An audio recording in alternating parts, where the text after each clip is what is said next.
and the convening that we're doing across these three organizations to really raise attention to issues of gender and health and build a community of policymakers, practitioners, and researchers to really galvanize both evidence and action on gender and health on the African continent. We thought, I know many of you, it's a tough time to organize a webinar because there are so many events. We might be seeing some of you at Women Deliver next week. There was just alone in Cape Town, there was the Feminist Economics Conference and the Health Economists IHEA Conference. There are many things happening on the continent, and it's also the holiday season. So we're really grateful for everyone who could make it. We're live streaming on YouTube as well, so not everyone will be formally joining the webinar. So this is the webinar on funding for gender and health in Africa. We have a very diverse panel that really covers the range of topics from biotech to social movements. Let me give you an overview and a few housekeeping rules before I hand over to our opening speaker. So if we go to the next slide, please, just some quick housekeeping rules. Next slide. Great, sorry, that was me. I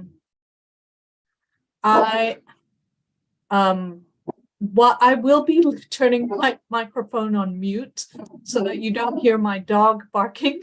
But we will be using the Q&A to chat, to submit your questions. When you're not speaking, please put your microphone on mute, and we will be recording this webinar. And we have French interpretation. So for those of you, les collègues en français, il y a des interprétations.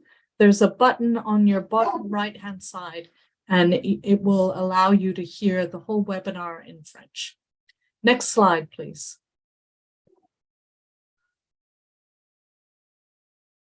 So as I said, could we go back? We're going to do a quick introduce the opening speaker who has opening remarks. We have an exciting panel. There'll be very short interventions that will give you a sense of their organizations, their contributions to gender and health funding on the continent, and a few provocations. And then we'll open up for further discussion before we close. Now let me introduce the speakers. So if we go to the next slide. So we have here, many of you might have seen this overview. We're very excited to have Dr. Gitinji Gitahi, the CEO of AMREF Health Africa, share some opening remarks for this webinar. He joined AMREF in 2015, and he's worked in various positions in health, media, the private sector. He's a renowned leader on the global and regional front with notable achievements, including co-chairing the global UHC 2030 movement, serving on the Commission of Africa's COVID-19 response, and serving as a member of the governing board of Africa CDC, and recently appointed on the board to the Coalition for Epidemic Preparedness, CEPI. He's a very vocal advocate for pro-poor universal health coverage and leads the largest thought leadership convening on the African health agenda. We thought it would be perfect, given his background, to give opening remarks that gives us an overview of his sense of this space. He'll be followed by Dr. Musumi, who is the president and chairman of Africa Bio. Dr. Musumi has a varied career spanning research and development, academia, innovation management, policy work, corporate finance, and entrepreneurship. He's the chairman and president of the board of Africa Bio, which is a non-profit association of biotechnology industry stakeholders, and he's the current director of innovation and commercialization at the University of KwaZulu-Natal. Let me just quickly introduce the other two speakers. We have Joyce Renee Djani. She's a program officer representing the African Women's Development Fund. Joyce Djani is a member of the National Governing Council of Planned Parenthood Association of Ghana, and also on the board of Purim Africa Youth Development Platform.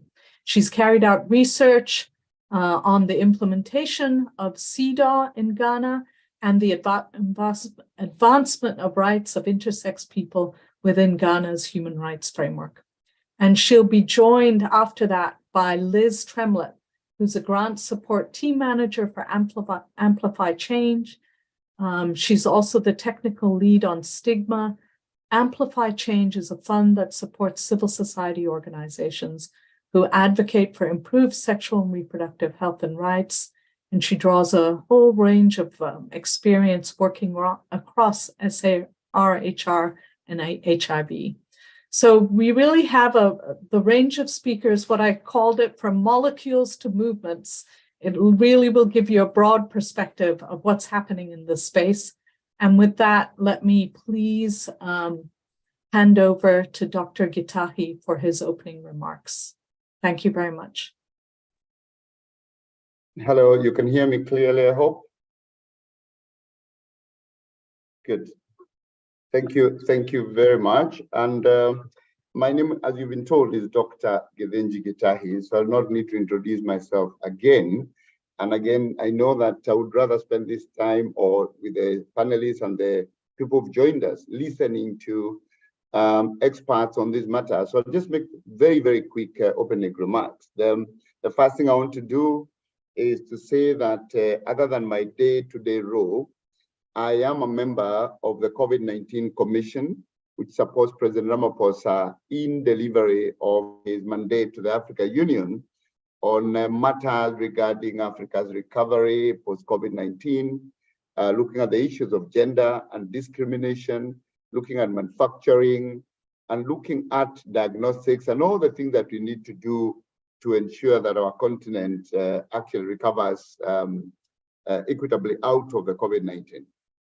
But I also see it as co-chair of the Strategy Advocacy Committee of the PMNCH, the Partnerships for Maternal and Child Health, whose mandate is really to look at health for women, children, and adolescents, which reflects on policy, service delivery, and financing, which is what we're talking about here. So I wear those two hats as I make these opening remarks.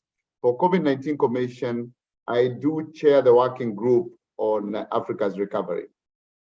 So the first thing to say is that it's to applaud this partnership that has been brought together by my colleagues in the working group of gender and stigmatization in the Africa COVID-19 Commission, but also with these partners that have actually been highlighted, that I don't have to really repeat because it's been talked about, the UN University and also the School of Public Health, University of Western Cape.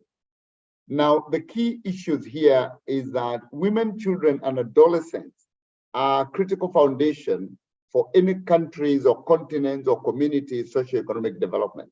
Is not our key building block, but their key building block. Yet, we know that gender-focused health programming has been very unpredictable. It's been declining, fragmented, and also misaligned to the objectives or priorities of the women, children, and adolescents, of the people whose challenges we are trying to address. Misallocated, maybe distant, not proximal enough, not only to the implementers, but also to the solutions that actually deliver the change that we desire.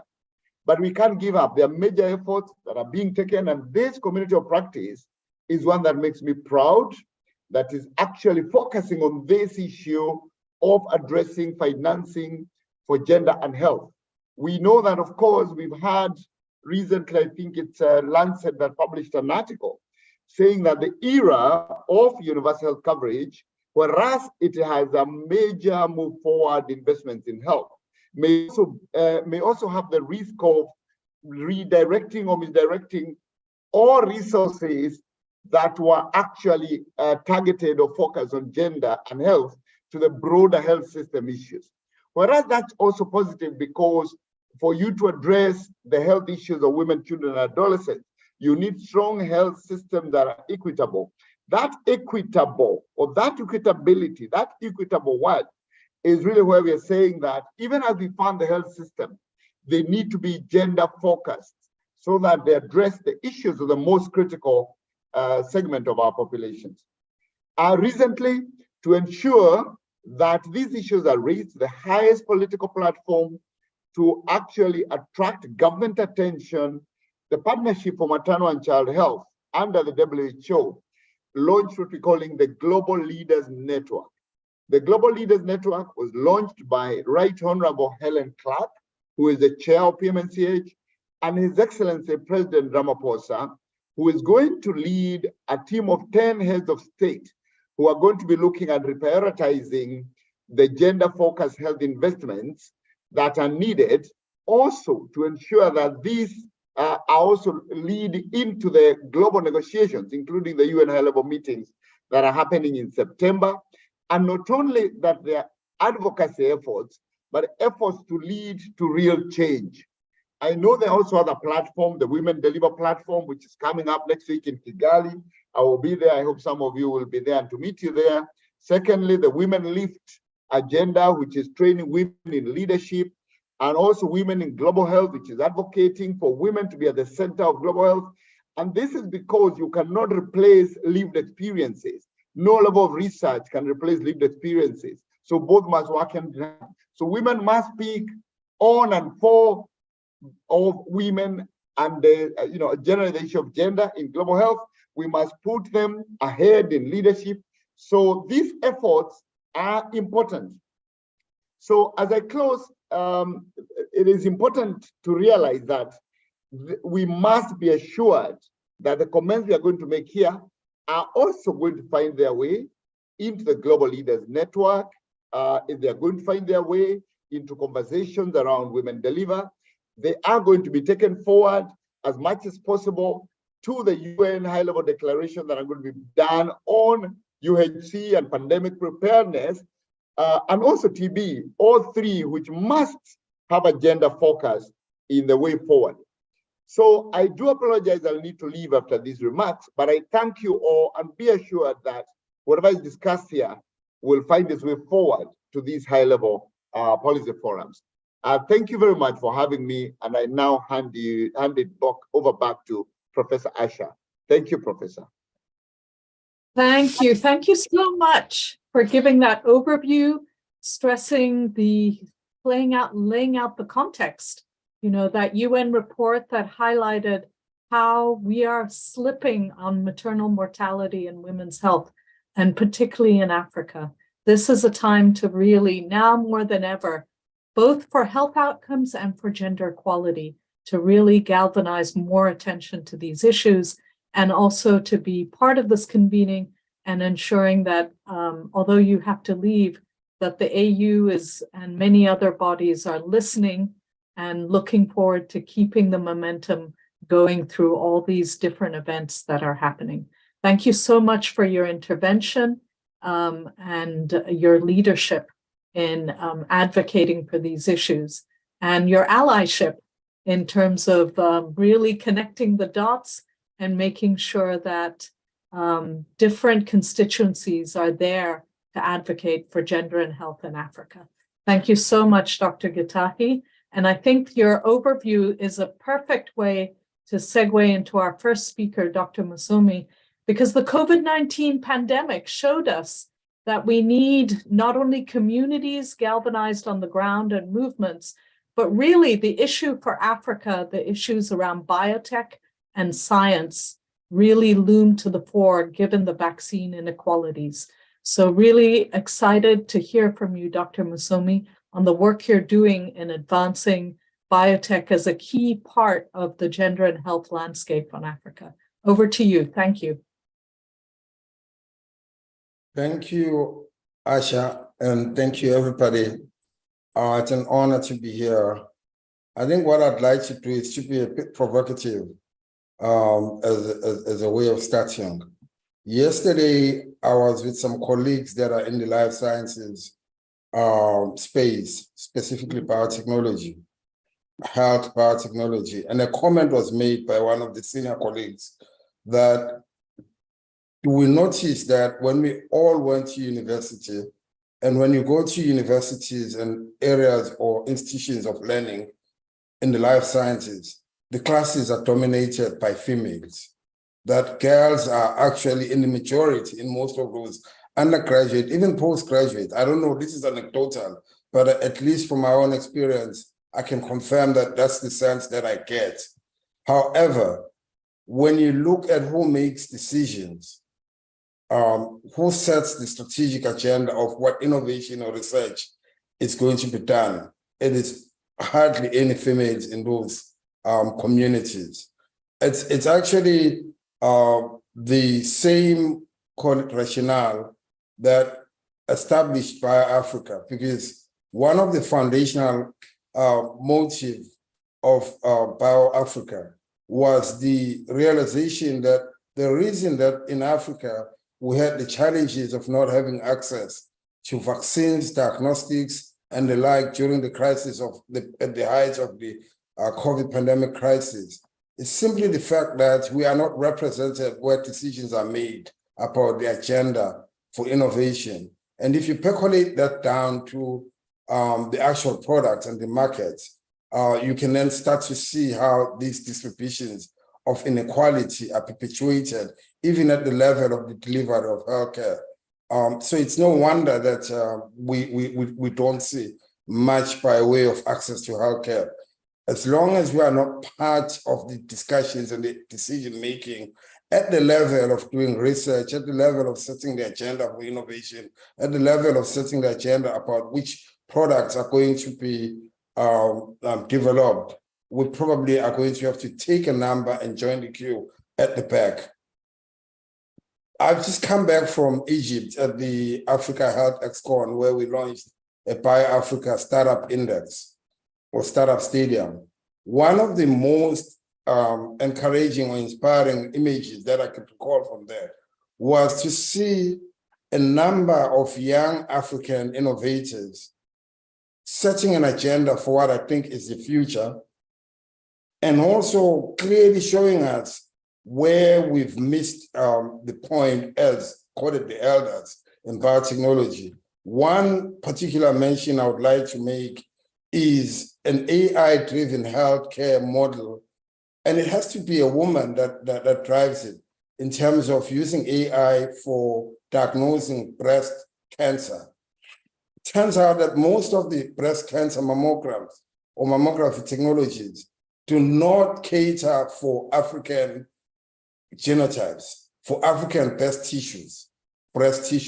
As a result, the end point is that a lot of the diagnoses are late. And by the time these are done, it's a bit late. It's not just on this technology, high tech, it's also on the practice of medicine itself, that the training, the body of knowledge that is utilized to train the generations and generations of clinicians does not incorporate this important information, just on a simple matter.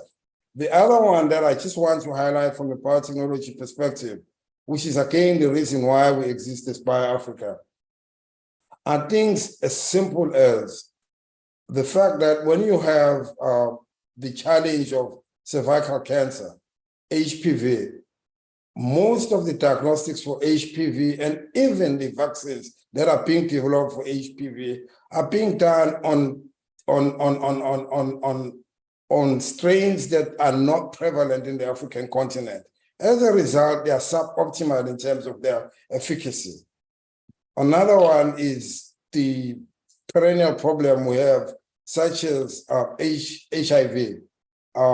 HIV, most prevention methodologies for HIV or tools, such as condoms, are designed for men. They're not designed for women. Women do not have a say in any of those issues. And most technologies are as a result of that. You could argue that maybe that's how the market defines what products need to be done, need to be developed. However, from a pure economic perspective, women comprise 50% of most of our societies. So there's actually no real valid argument for focusing on developing tools for male prevention or for male health. And I think as I move by Africa as to why we advocate for an agenda that speaks to doing innovation for Africa, for the African continent, and therefore having to do it in the continent itself. And that a lot of the discussions or dialogues that we see in the health space, biotechnology health space, is driven by commercial sensibilities. Those commercial sensibilities are decided up north, in the global north. And until such time, and this is what we are trying to do as Africa, until such time that women have a voice, and we have, as a way of trying to contribute to this, started a program from the beginning where we have rising stars and providing the support, because this support is actually not the type of support that you can structure in a formal way, but creating a community of mentors, a community of peers with African women, seeing other African women. We've held the Bi-Africa Convention for 5 years now, and we do showcase some of our women in leadership, not just women in science leadership, but women in leadership in general, because that's important. That's an important touch point. We have rising stars. This is to inspire young females who wonder why and where female disappear to when it comes to professorships. I'm quite happy to see Asha, that she's a professor. That's a species that is near extinction, particularly in the life sciences. I think I would stop at that, and then maybe later speak about the role of females in entrepreneurship, because entrepreneurship is what's going to define how these products are done and how the markets are shaped. And I'll leave it at that. Thank you. Thank you. Thank you so much, Nalana Musomi. I think that was an excellent, I feel like each one of our panelists, we could spend the whole hour, and we just wanted to kick off initial remarks to just give participants a sense of the broad agenda we have. And really, I'm really pleased that we were able to include you, because as I said, in the COVID-19 pandemic, it made us all realize how vital for Africa these issues are. And thank you for highlighting the pipeline and the issues of women's leadership and representation, and how it impacts actually the definition of the diagnostics and products that are available. We're going to switch gears, but I think there are linkages between all of this. And we have two speakers who really fund civil society on the continent. And it's great. I know these are very different perspectives, but I think we can link them. It's good to have them in conversation with each other. So please, Renee, we're looking forward to hearing your remarks of your perspective from the African Women's Development Fund. Thank you. Thank you so much. I hope you can hear me. Yes, please go ahead. Great. Thank you. Great. Thank you. Right, so I would be sharing about the African Women's Development Fund, what we fund, and issues of health that we address, and our funding opportunity that is currently ongoing.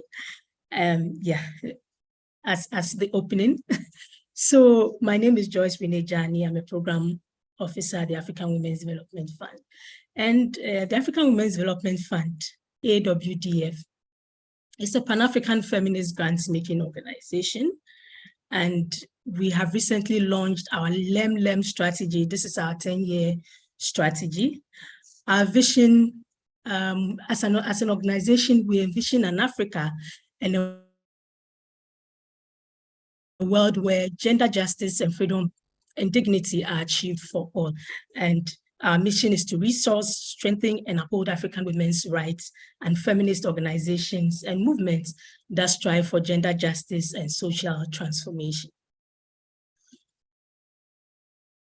So in AWDF, the changes we hope to see are that African women's rights and feminist movements have access to increased, sustained, and transformative funding and resources, and that African women's rights and feminist movements are self-determining and resilient agents of change, that the diverse knowledge, narratives, and voices of African women, girls, and gender diverse people, and women's rights and feminist movements are strengthened, heard, and valued.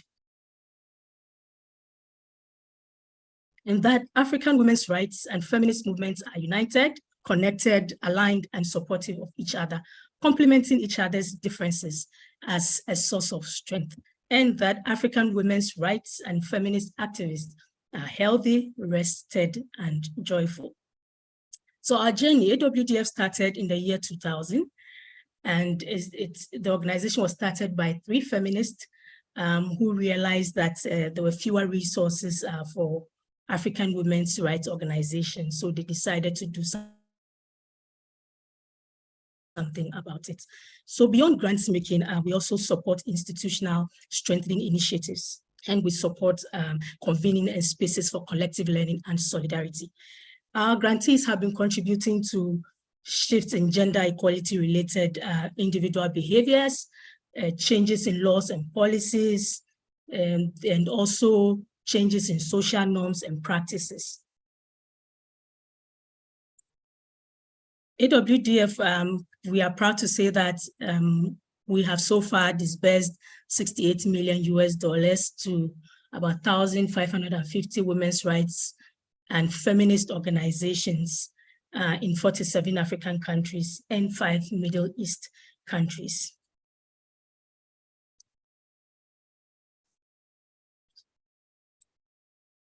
So in terms of health, when we take a quick look at our first half of the year 2023, we have approved about 37 applications to the tune of $2,671,760.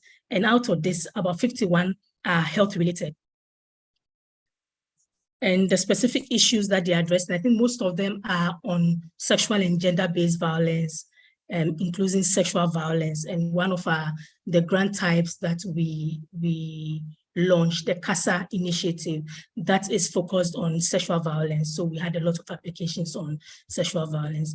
We are also going to support work around menstrual health, sexual and reproductive health, also safe abortion, access to safe abortion care, HIV and AIDS related work. Again, apart from the grants we have awarded this year or we have approved this year, we have supported other initiatives. Some are still ongoing on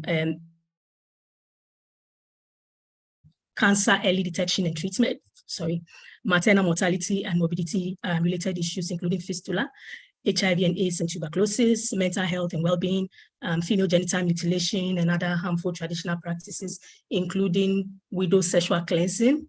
We've supported also initiatives on sickle cell and COVID-19. So AWDF supports women's rights organizations. Our targets include women and girls, but we also prioritize women facing multiple discrimination. So including women with disabilities, sex workers, women living with HIV, survivors of violence, refugees, and internally displaced women, and others.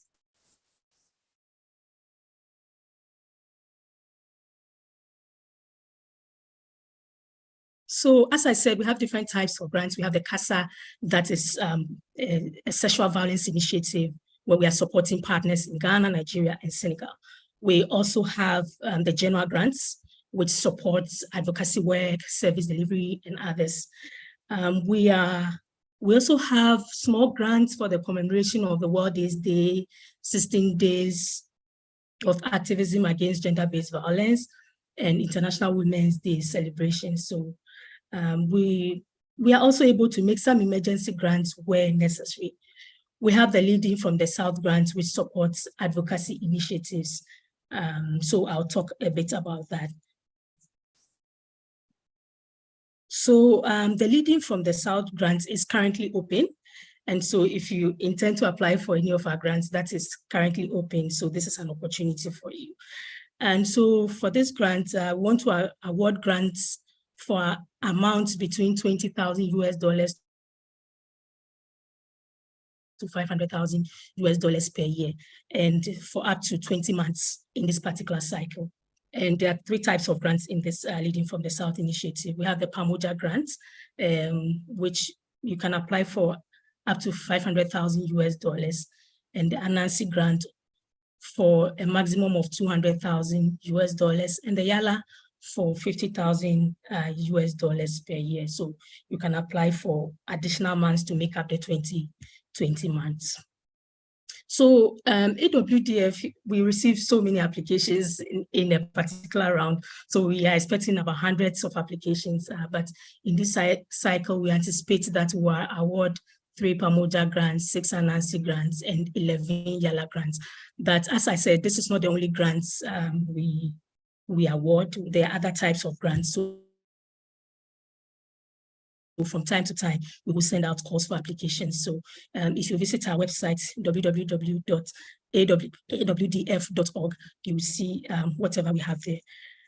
So in terms of eligibility, we support women-led organizations that are legally registered for at least 3 years, which means the organization should have been registered before June 2020. And as I said, this is for the Leading from the South grants that we have currently launched. And when we say women-led organizations, we mean organizations that the CEO, the board chair, the CEO and the board chair are both women or non-binary, and 70% of the board members and 70% of the staff are women or non-binary. For this round, we want to prioritize organizations working in Iraq, Jordan, Lebanon, Palestine, Yemen, the Horn of Africa, the Sahel region, French-speaking, Portuguese-speaking, and Arabic-speaking countries. But if you are in Africa or you're an organization based in Africa, you are welcome.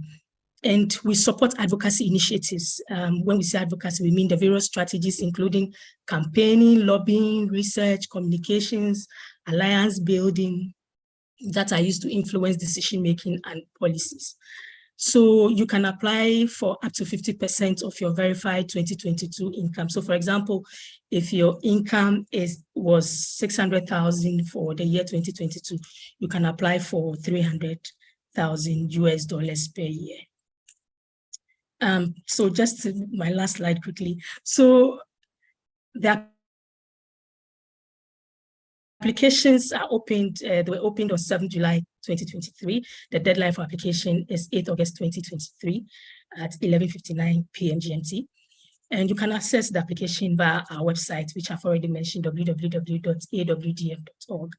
And for more information, we have our webinar happening at 10 a.m. this morning, the French webinar happening at 10 a.m. this morning. When you go to our website, you'll find a link to the webinar. And then tomorrow, 14th July, we have our English webinar to tell you more about this opening. And successful applicants will hear from us in December. So this is what I'd like to share by way of introduction. Thank you so much. Thank you, Renee. I think our minds are reeling from all those numbers, but it is really inspirational to have someone from the last 20 years that this Feminist Fund has been in action on the continent of Africa with a range of different grant opportunities, the really supporting women-led organizations. And I think that's already sparking some discussion in the chat. It was really helpful to hear from you. Let me segue to Liz. I think it's so valuable to have both of you here, given the backlash against gender, and we know the anti-gender funding that is also being directed to the continent. So the role both of your funds play is absolutely critical. Liz, over to you.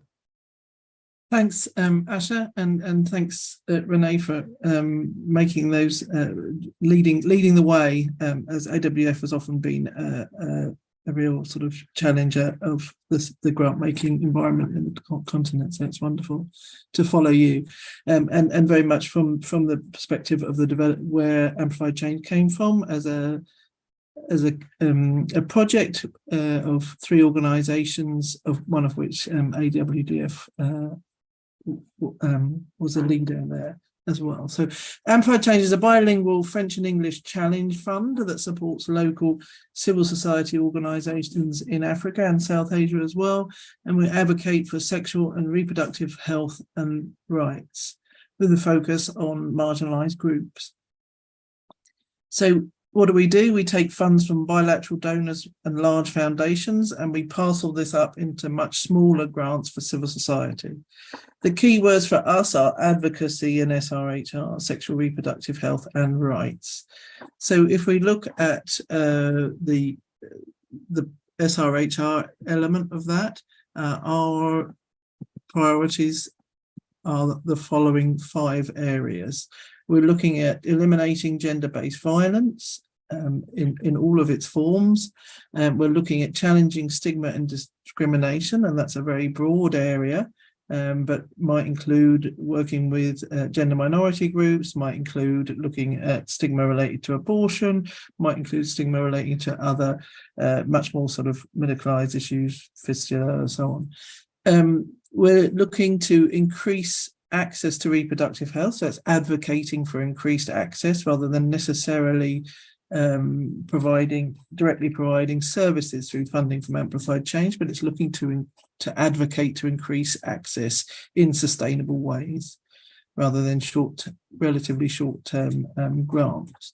So we're looking, the 4th area is to remove barriers to safe abortion, and the 5th finally is to improve the sexual health of young people.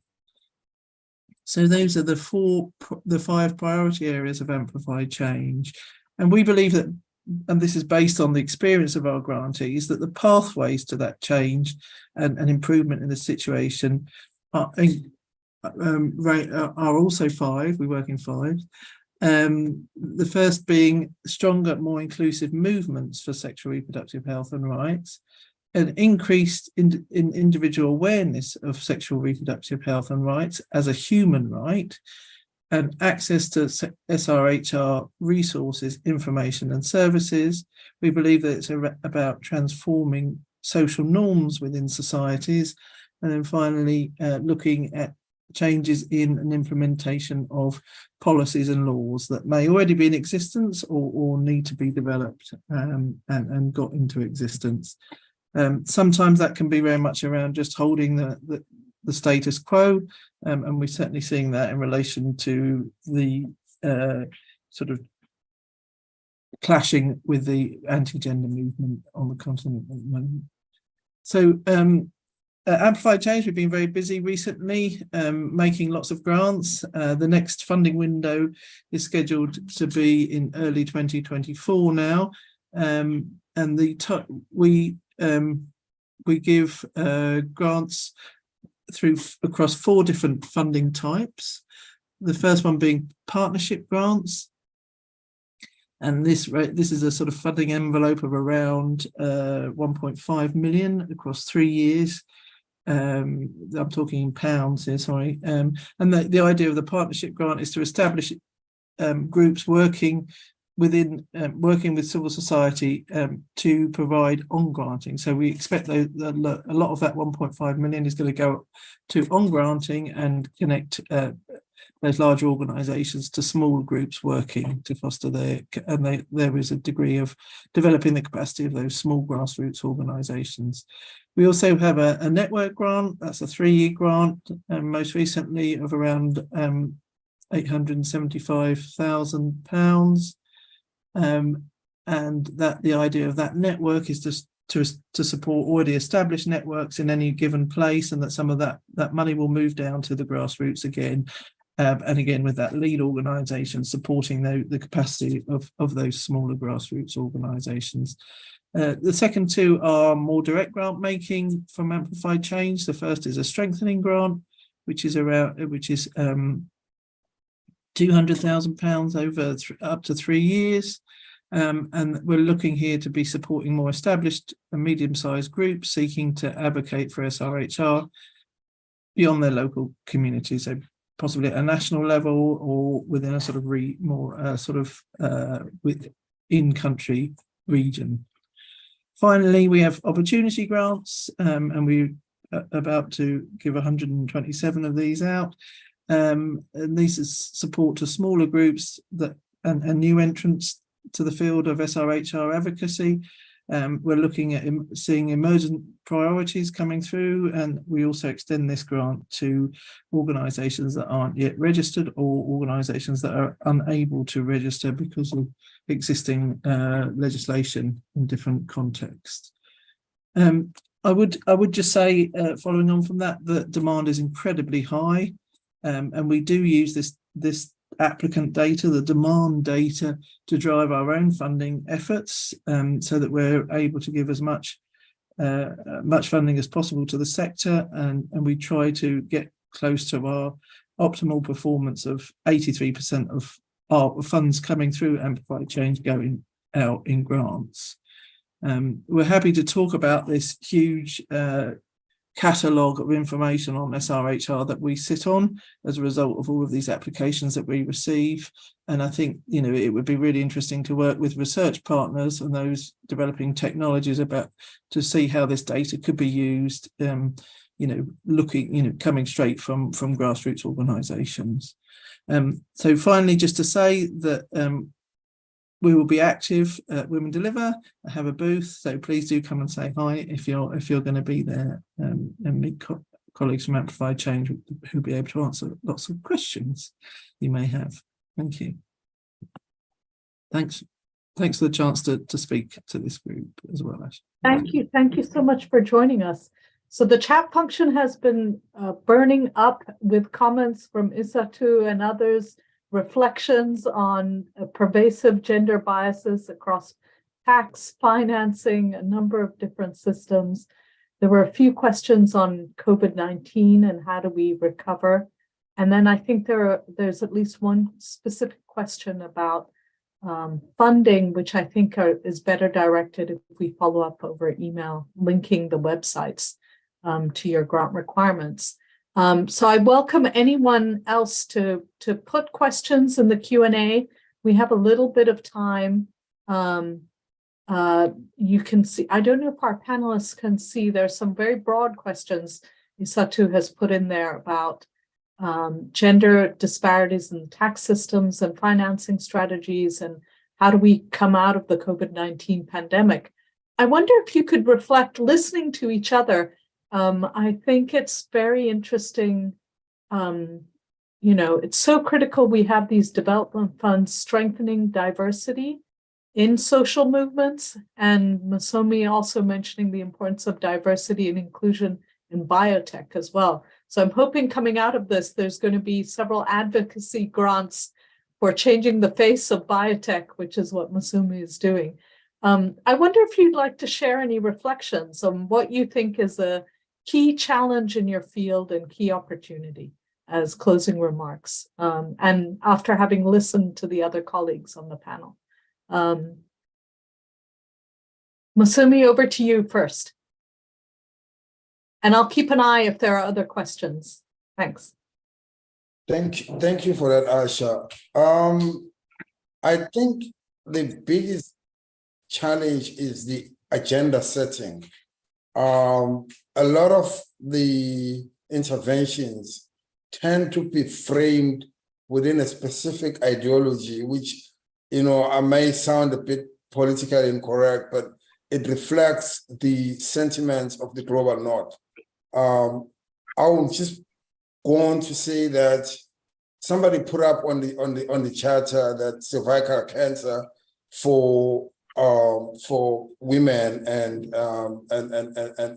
girls is an important issue. And I mentioned earlier on that while we have at least 2 or 3 very effective vaccines for HPV, against HPV, these tend to be developed on variants that are dominant in the global north. And that reflects the nature of the market. But from a funding perspective, my biggest gripe is that there is a lot of funding for, and I suppose it's a complaint because I'm a natural scientist. What we would like to see is funding that also goes towards supporting the development of female scientists, because I'm afraid we could do a lot of these things.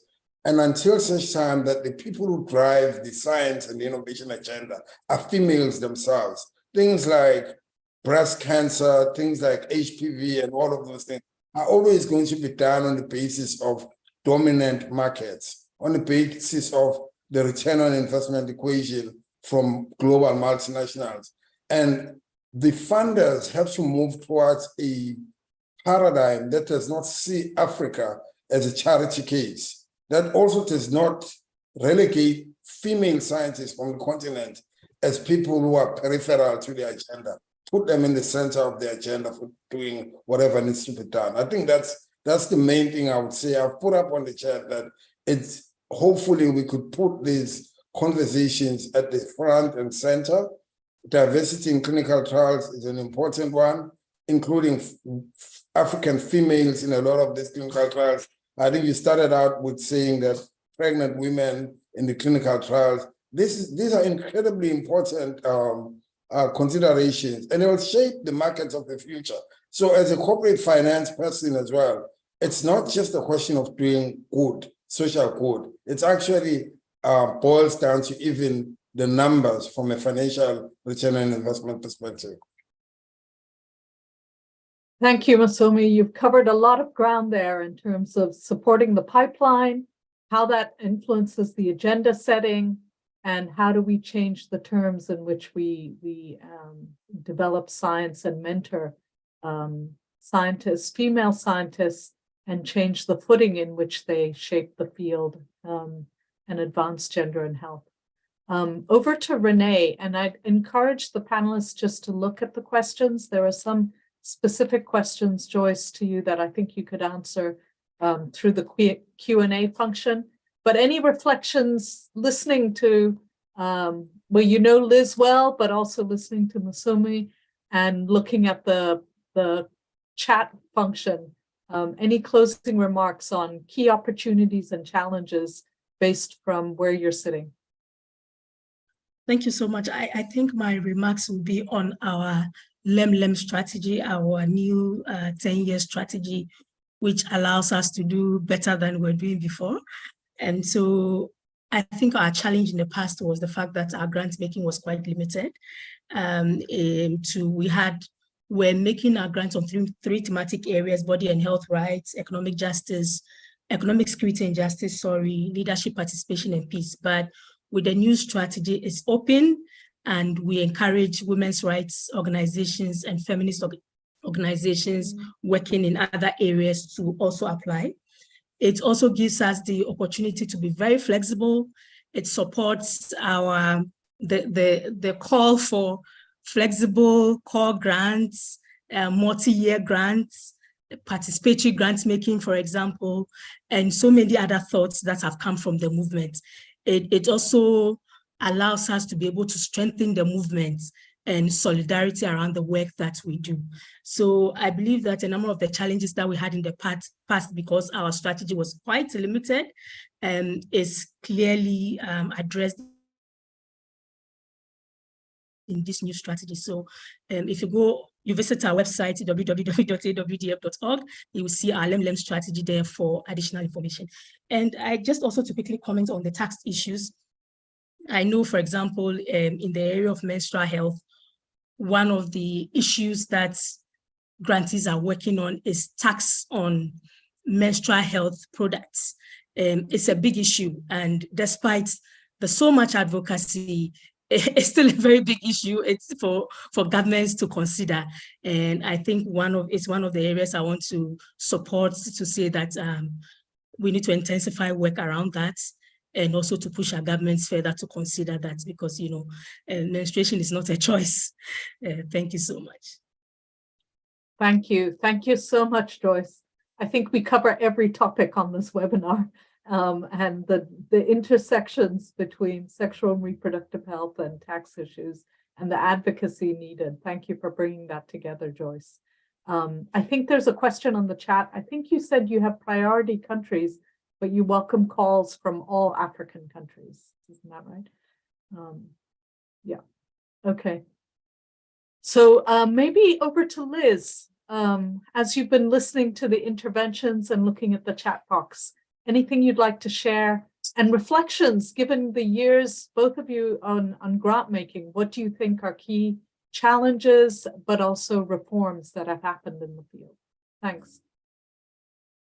Thanks so much, Asha. I think there's a real, I think there's, just to talk a little bit to the wider issues and some of the things that Dr. Musumi was raising there. I think there's a real danger, isn't there, of sort of siloing the sector, and I think it's wonderful to be here on a panel with people from the more biomedical side, because I think that's really important that we come together. We see a lot of grants coming through, very similar sorts of things. A little bit we're guilty because we have these themes. But I think, we don't see some of this more progressive stuff. If I look at a funding round, we maybe get 2-3 applications on cervical cancer. We're not seeing those different things coming through, those sort of elements that are, would create demand, would talk to the issues from an advocacy perspective coming through. So I think, there is a danger that, we're very siloed in the way that we're doing things. And I think, coming together and having a greater sort of connection would be wonderful. And I include in that the femtech industry as well, which has been going for about 10 years. And where is it?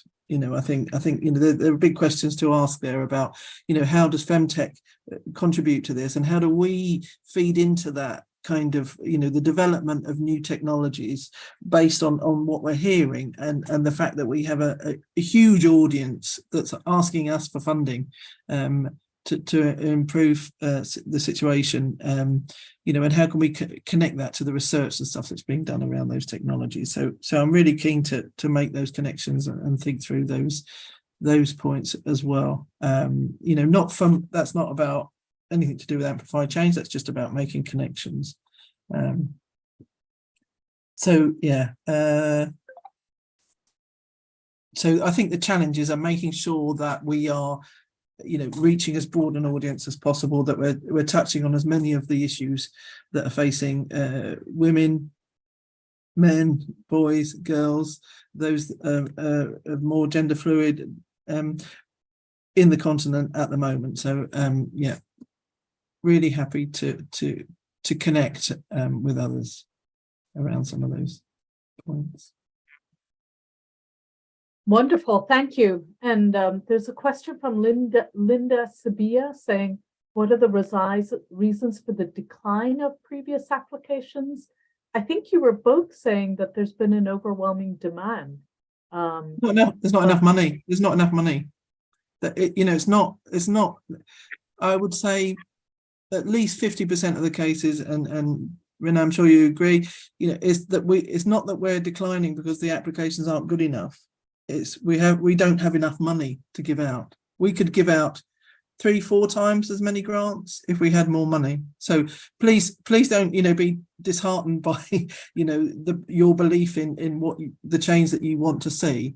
Please don't be disheartened in that. It's just a very, very competitive, unfortunately a very too competitive climate at the moment, and I'm sure AWDF would say the same. Yeah. So it's not necessarily that you've written a bad application, it's just that we don't have enough money to go around. I'm really sorry about that. So maybe a broader point of amplifying funding in the space, full stop, so that if you're turning down very good applications, and I've been on some of those funding panels, in some cases we have the panel has been able to recommend to broaden the envelope, but clearly there's a lot of we need to do that as well. I hope that answers that question, Linda. Any other burning comments before we close? Just turning the question, any closing with anything additional? Renee, Musumi? We're almost on the hour. We actually only have 4 minutes. Both.